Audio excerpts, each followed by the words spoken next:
ಪತ್ನಿಯರಿಂದಲೇ ಗಂಡನ ಕೊಲೆ ಹಲ್ಲೆ ಕೇಸ್ ಇತ್ತೀಚಿನ ದಿನಗಳಲ್ಲಿ ಜಾಸ್ತಿ ಆಗ್ತಾ ಇದೆ. ನೊಂದ ಗಂಡಂದಿರ ಪರವಾಗಿ ಈಗ ಬೀದಿಗಿಳಿದಿದ್ದಾರೆ ಪುರುಷರು.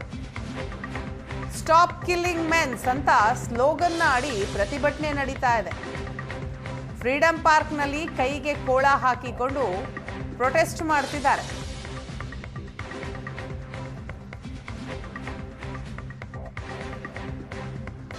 ಸೇವ್ ಇಂಡಿಯನ್ ಫ್ಯಾಮಿಲಿ ಫೌಂಡೇಶನ್ ಪ್ರತಿಭಟನೆ ಮಾಡ್ತಾ ಇದೆ.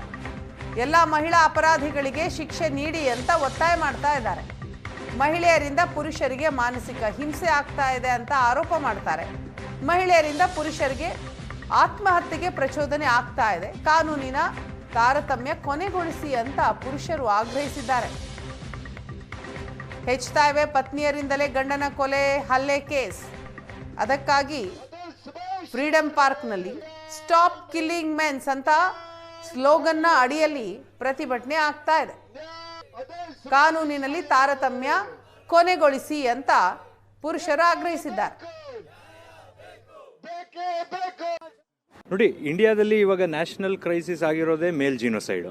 ಅಂದರೆ ಪ್ರತಿ ವರ್ಷ 1 ಲಕ್ಷಕ್ಕೂ ಹೆಚ್ಚು ಪುರುಷರ ಆತ್ಮಹತ್ಯೆಗಳಾಗ್ತಿದೆ. ಅಂದರೆ ಆ 1 ಲಕ್ಷಕ್ಕೂ ಹೆಚ್ಚು ಪುರುಷರ ಆತ್ಮಹತ್ಯೆಗಳಲ್ಲಿ 33% ಕೌಟುಂಬಿಕ ಸಮಸ್ಯೆಗಳಿಂದ ಆಗ್ತಿದೆ. ಈವನ್ ಅತುಲ್ ಸುಭಾಷ್ ಅವರು ಕೂಡ ಆತ್ಮಹತ್ಯೆ ಮಾಡ್ಕೊಂಡಿರೋದು ಕೌಟುಂಬಿಕ ಕಲಹಗಳಿಂದನೇ.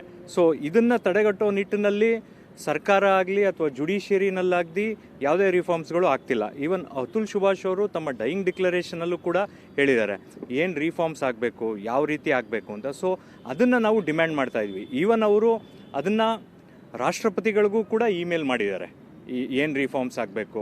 ಏನಕ್ಕೆ ಅಂದರೆ ಇವತ್ತು ಜುಡಿಷಿಯರಿನಲ್ಲೂ ಕರಪ್ಷನ್ ಇದೆ ಅಂತ ತೋರಿಸ್ಕೊಟ್ಟು ಹೋದಂಥ ವ್ಯಕ್ತಿ ಅವರು. ಈಗ ಡಿಸೆಂಬರ್ 9ಕ್ಕೆ ಅವರು ನಮ್ಮನ್ನು ಅಗಲಿ 1 ವರ್ಷ ಆಗ್ತಿದೆ. ಸೊ ಇನ್ನೂ ಕೂಡ ಯಾವುದೇ ರೀತಿಯಾದಂಥ ಪುರುಷರಿಗೆ ಒಂದು protection. is Rajat Kulkarni and I am standing here in remembrance of Atul Subhash and for gender neutral laws. We are calling out for gender neutral laws and punishment for those who are implicating all members into false cases. This is a statement wherein we are making a statement where in the courts or in the police station everywhere men are considered guilty before proven innocent. So this is a statement that we are putting out. Thank you. Is Rajat.